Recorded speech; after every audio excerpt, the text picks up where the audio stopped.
ನಮಸ್ಕಾರ. ಆರ್ಫೆ info YouTube channel ಸ್ವಾಗತ.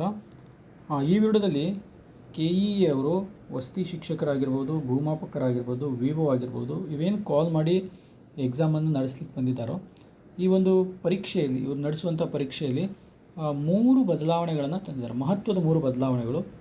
ಈ 3 ಬದಲಾವಣೆಗಳು ಯಾವುವು ಅನ್ನೋದನ್ನು ಒಂದು ಭಾಗದಲ್ಲಿ, ಮತ್ತು ಈ ಬದಲಾವಣೆಗಳಿಂದ ಏನೆಲ್ಲ ಪ್ರಭಾವ ಬೀರುತ್ತೆ ವಿದ್ಯಾರ್ಥಿಗಳ ಮೇಲೆ ಅನ್ನೋದನ್ನು ಈ ವಿಡಿಯೋದಲ್ಲಿ ಡಿಟೇಲ್ ಆಗಿ ಹೇಳ್ತಾ ಬರ್ತೀನಿ ಅಂತ ವಿಡಿಯೋವನ್ನು ಎಂಡ್ವರೆಗೆ ನೋಡಿ. ಆದಮೇಲೆ KE ಆದವರು ಕಾಲ್ ಮಾಡಿದ್ದಾರೆ, ಭಾಳಷ್ಟು ಹುದ್ದೆಗಳು ಕಾಲ್ ಮಾಡಿದ್ದಾರೆ ಬಹಳ ದಿನಗಳ ನಂತರ. ಹೀಗಾಗಿ ಎಲ್ಲ ಆಕಾಂಕ್ಷಿಗಳಿಗೆ, ಸ್ಪರ್ಧಾರ್ಥಿಗಳಿಗೆ ಏನಾಗಿದೆ, ಖುಷಿ ಸುದ್ದಿ ಆಗಿದೆ. ಆದರೆ ಇಲ್ಲಿ ಇವರೇನು ಮಾಡ್ತಾರೆ ಅಂತಂದರೆ 3 ಬದಲಾವಣೆಗಳನ್ನು ತರ್ತಾರೆ ಪರೀಕ್ಷೆಯಲ್ಲಿ. ಮೊದಲನೇ ಬದಲಾವಣೆ ಏನು ಅಂತಂದರೆ ಕಡ್ಡಾಯ ಅಂಕಗಳನ್ನು ತರ್ತಾರೆ. ಸ್ಪರ್ಧಾತ್ಮಕ ಪರೀಕ್ಷೆಯಲ್ಲಿ ಅಭ್ಯರ್ಥಿಯ ಅರ್ಹತೆಗಾಗಿ ಕನಿಷ್ಠ 35 ಅಂಕಗಳನ್ನು, 35% ಅಂಕಗಳನ್ನು ಗಳಿಸುವುದು ಕಡ್ಡಾಯವಾಗಿರುತ್ತದೆ. ಕನಿಷ್ಠ ಅಂಕಗಳನ್ನು ಗಳಿಸಿದ ಅಭ್ಯರ್ಥಿಯನ್ನು ಆಯ್ಕೆ ಪ್ರಕ್ರಿಯೆಯಿಂದ ಹೊರಗಿಡಲಾಗಿರುವುದು ಅನರ್ಹ ಅಂತ ಹೇಳ್ತಾರೆ. ಯಾರು 35% ಮಾಡೋದಿಲ್ಲೋ ಅವರು ಅನರ್ಹ ಅಂತ ಹೇಳ್ತಾರೆ. ಇದನ್ನು ತಮಗೆಲ್ಲ ಗೊತ್ತಿದೆ. ಇದು ಈ ರೀತಿ 35% ಅನ್ನುವಂಥ ಕಾನ್ಸೆಪ್ಟು ಈಗ ಇಂಟ್ರೊಡ್ಯೂಸ್ ಮಾಡಿರುವಂಥದ್ದು. ಈಗ ನಮಗೇನಾಗಿದೆ, ಇಲ್ಲಿ ಪೇಪರ್ 1 ಪೇಪರ್ 2 ಅಂತಿದೆ. ಪೇಪರ್ 1 ಮತ್ತು ಪೇಪರ್ 2 ಸೇರಿಕೊಂಡು 70% ಅಂತಂದರೆ 35 70 ಅಂಕಗಳನ್ನು, 200 ಪ್ರಶ್ನೆಗಳಿಗೆ 70 ಅಂಕಗಳನ್ನು ನಾವು ಪಡೀಲೇಬೇಕು. ಇದು KE ಆದವರು ಮಾಡಿದಂಥ ಒಂದು ಹೊಸ ನಿಯಮ. ಇದು ಮೊದಲನೇ ನಿಯಮ.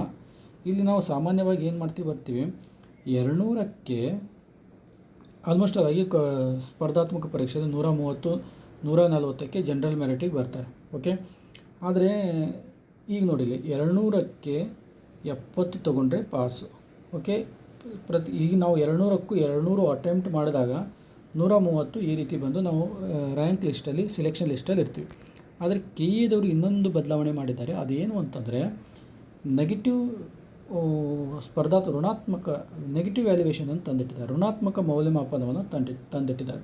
ಅಂದರೆ 25%, 0.25 ಅಂದರೆ 4 ತಪ್ಪು ಉತ್ತರಕ್ಕೆ 1 ಅಂಕ ಕಡಿತವಾಗ್ತಾ ಹೋಗುತ್ತೆ. ಓಕೆ. ಇಲ್ಲಿ ಏನಾಗುತ್ತೆ ಅಂತಂದರೆ, ಇಲ್ಲಿ ನಾವು 200ಕ್ಕೆ 200 ಅಟೆಂಪ್ಟ್ ಮಾಡಿದಾಗ 130 ಬರುತ್ತೆ. ಆದರೆ ಇಲ್ಲಿ ನಾವು 70 ಪ್ರಶ್ನೆಗಳು ಕಡ್ಡಾಯವಾಗಿ ಬರಲೇಬೇಕು. ನಮಗೆ ಈಗ ನಾವು ನೆಕ್ಸ್ಟ್ ಯಾವುದು ಗೊತ್ತಿಲ್ಲದೇ ಇರುವಂಥ ಪ್ರಶ್ನೆ ಅಟೆಂಪ್ಟ್ ಮಾಡಿದ್ರೆ ನನ್ನ ಮಾರ್ಕ್ಸು ಕಟ್ಟಾಗ್ತಾ ಹೋಗುತ್ತೆ. ಇದೊಂದು ಸ್ವಲ್ಪ ಸ್ಪರ್ಧಾರ್ಥಿಗಳು ಸ್ಪಷ್ಟವಾಗಿ ತಿಳ್ಕೊಳ್ಳಿ. 200 ಮಾರ್ಕ್ಸ್ ಇದ್ದಾಗ, 200 ಕ್ವಶನ್ಸ್ ಇದ್ದಾಗ, 200 ಕ್ವಶನ್ಸ್ ಅಟೆಂಪ್ಟ್ ಮಾಡಿದಾಗ ನಮಗೆ 130, 40 ಬಿದ್ದು ನಾವು ಸಿಲೆಕ್ಷನ್ ಆಗ್ತಿದ್ವಿ.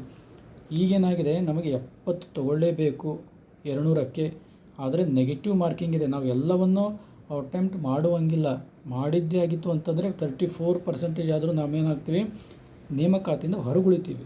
ಹೀಗಾಗಿ ಯಾರು ಅಭ್ಯರ್ಥಿಗಳು ಕೆಲವೊಂದಿಷ್ಟು ಪ್ರಶ್ನೆ, ಈಗ GK ಪೇಪರ್ 1 GK ಈ 100 ಪ್ರಶ್ನೆಗಳಲ್ಲಿ ಆಲ್ಮೋಸ್ಟ್ ಆಗಿ ಕೆಲವೊಂದು ಜನಕ್ಕೆ ಬರೋದೇ ಇಲ್ಲ. 40, 30 ಇದಕ್ಕೆ ಸ್ಟಾಪ್ ಇರ್ತದೆ.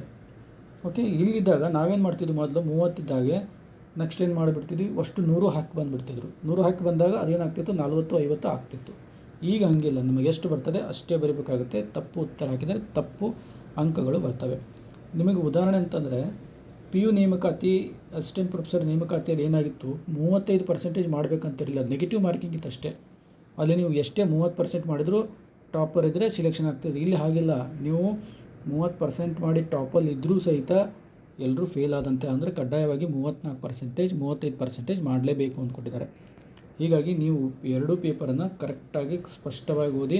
ಯಾಕಂತಂದರೆ ಇಲ್ಲಿ 70 ಅಂಕಗಳು 2 ಸೇರಿಕೊಂಡು ಬರಲೇಬೇಕು. 70 ಬರದೇ ಇದ್ದರೆ ನೀವು ಹೋದ್ರಿ. ಅಂದರೆ ಈ ರೀತಿಯಾಗಿ ಎರಡನ್ನೂ ತರಬಾರ್ದಿತ್ತು. ಯಾಕಂತಂದರೆ ಹಿಂದೆ PU ಪರೀಕ್ಷೆಯಲ್ಲಿ ಸಹಿತ ನೆಗೆಟಿವ್ ಮಾರ್ಕಿಂಗ್ ಇತ್ತು. ಆದರೆ 35% ಅನ್ನುವಂಥ ಕಾನ್ಸೆಪ್ಟ್ ಇರಲಿಲ್ಲ. ಈ 2 ತಂದಿರೋದ್ರಿಂದ ಇದು ಯಾರು ಸರಿಯಾಗಿ ಓದ್ಕೊಂಡು, ಯಾರು ಹಾರ್ಡ್ ವರ್ಕ್ ಮಾಡಿರ್ತಾರೆ ಅವರಿಗೆ ಮಾತ್ರ ನ್ಯಾಯ ಸಿಗುವಂಥ ಚಾನ್ಸ್ ಇದೆ. ಯಾಕಂದರೆ ನಾವು SC ST ಕ್ಯಾಟಗರಿ 1 ಎಷ್ಟೇ ಇದ್ದರೂ ಸಹಿತ ನಾವು 35% ಮಾಡಲೇಬೇಕು. ಇಲ್ಲಿ ನೆಗೆಟಿವ್ ಇದೆ, ನಾವು ಸುಮ್ಮನೆ ಹಾಕಲಿಕ್ಕೆ ಬರೋದಿಲ್ಲ. ಹೀಗಾಗಿ ನಾವು ಡೀಪ್ ಸ್ಟಡಿ ಮಾಡಲೇಬೇಕು. ಇಲ್ಲದೇ ಇದ್ದರೆ ನಮ್ಮ ನೇಮಕಾತಿ ಪ್ರಕ್ರಿಯೆಯಿಂದ ನಾವು ಹೊರಗಡೆ. ಇನ್ನು 3ನೇದು ಬದಲಾವಣೆ ಏನು ಅಂತಂದರೆ, ಇವರೇನು ಹೇಳ್ತಾರೆ, 5ನೇ ಆಯ್ಕೆಯನ್ನು ಕೊಟ್ಟಿದ್ದಾರೆ. ಉದಾಹರಣೆಗೆ ಮೊದಲೇನಾಗ್ತಿತ್ತು, ಒಂದು ಪ್ರಶ್ನೆ ಇದ್ದರೆ ಅಲ್ಲಿ 4 ಉತ್ತರಗಳು ಇರ್ತಿದ್ದು, ABCD ಇರ್ತಿತ್ತು. ಈಗೇನು ಮಾಡಿದ್ದಾರೆ, E ಅನ್ನುವಂಥ ಬ್ಲಾಕನ್ನು OMR ಶೀಟಲ್ಲಿ E ಅನ್ನುವಂಥ ಆಪ್ಷನನ್ನು ತಂದಿದ್ದಾರೆ. ಇದು E ಅಂತಂದರೆ ನಾನು ಯಾವುದೇ ಪ್ರಶ್ನೆಯನ್ನು ಅಟೆಂಪ್ಟ್ ಮಾಡಿಲ್ಲ ಅಂತ ಆಗುವಂಥದ್ದು. ಈಗ ನನಗೆ ಈ ಕ್ವಶನ್ದಲ್ಲಿ A ಬರಲಿಲ್ಲ, B ಬರಲಿಲ್ಲ, C ಬರಲಿಲ್ಲ, ಡಿನೂ ಬರದೇ ಇದ್ದಾಗ ನಾನೇನು ಕ್ವಶನ್ಸನ್ನು ಅಟೆಂಡ್ ಮಾಡೋದಿಲ್ಲ. ಆವಾಗ ನಾನೇನು ಮಾಡ್ತೀನಿ, 5th ಕ್ವಶನ್ಸನ್ನು ರೌಂಡ್ ಮಾಡಬೇಕಾಗುತ್ತೆ. ಓಕೆ. ಆದರೆ ಇಲ್ಲಿ ಒಂದು ಗಮನ ಇಟ್ಕೊಳ್ಳಿ, ನೀವು ಯಾವುದೇ ಪ್ರಶ್ನೆಯಲ್ಲಿ ಯಾವುದನ್ನು ಮಾರ್ಕ್ ಮಾಡದೇ ಇದ್ದರೂ ಸಹಿತ ನೀವು ನೆಗೆಟಿವ್ ಅಂಕವನ್ನು ಪಡಿತೀರಿ. ಇದೊಂದು ನೆನಪಿಟ್ಕೊಳ್ಳಿ. ನಿಮಗೆ ಕೊಟ್ಟಂಥ ಆಯ್ಕೆ ಯಾವುದೇ ಆಯ್ಕೆ ಇಲ್ಲಿ ಕೊಟ್ಟಿದ್ದಾರೆ, ಇಲ್ಲಿ ನೋಡ್ಬೋದು. ಇಲ್ಲಿ ಯಾವುದೇ ಆಯ್ಕೆಯನ್ನು ವೃತ್ತವನ್ನು ಶೇಡ್ ಮಾಡದಿದ್ದರೆ ಪ್ರತಿ ಪ್ರಶ್ನೆಗೂ 25 ಅಂಕ. ಅಂದರೆ ಕಡ್ಡಾಯವಾಗಿ ನೀವು 5ನೇದು ಅಟೆಂಪ್ಟ್ ಮಾಡದೇ ಇದ್ದರೂ, ನೀವು ಉತ್ತರ ಬರದೇ ಇದ್ದರೂ 5ನೇದನ್ನು ಹಾಕಲೇಬೇಕು. ಓಕೆ. ಅಕಸ್ಮಾತ್ ಯಾವುದನ್ನು ಹಾಕದೆ ಹಾಗೆ ಬಿಟ್ಟು ಬಂದರೂ ಸಹಿತ ಅಲ್ಲಿ ನಿಮ್ಮದು ನೆಗೆಟಿವ್ ಬಿತ್ತೆ ನಿಮಗೆ. ಅಂದರೆ ಈ ರೀತಿಯಾಗಿ 3 ದ್ವಂದ್ವ ಬದಲಾವಣೆಗಳನ್ನು ಮಾಡಿದ್ದಾರೆ. 35% ತರಬೇಕಿತ್ತು, ಅದು ನೆಗೆಟಿವ್ ಇಡಬಾರ್ದಾಗಿತ್ತು. ಓಕೆ. ಈ ನೆಗೆಟಿವ್ ಇಟ್ಟಿದ್ದಾರೆ ಅಂತಂದರೆ 35% ಮಾಡಬಾರ್ದಾಗಿತ್ತು. ಓಕೆ. ಹೀಗಾಗಿ ಈ 3 ಬದಲಾವಣೆಗಳನ್ನು ನೀವು ಸ್ಪಷ್ಟವಾಗಿ ತಿಳ್ಕೊಂಡು ಕರೆಕ್ಟಾಗಿ ಓದ್ಕೋಬೇಕು. ಅಂದಾಗೆ ಮಾತ್ರ ನೀವು ನೇಮಕ ಪ್ರಕ್ರಿಯೆಯಲ್ಲಿ ಇರ್ತೀರಿ, ಇಲ್ಲದೇ ಇದ್ದರೆ ಔಟ್. ಓಕೆ. Thank you.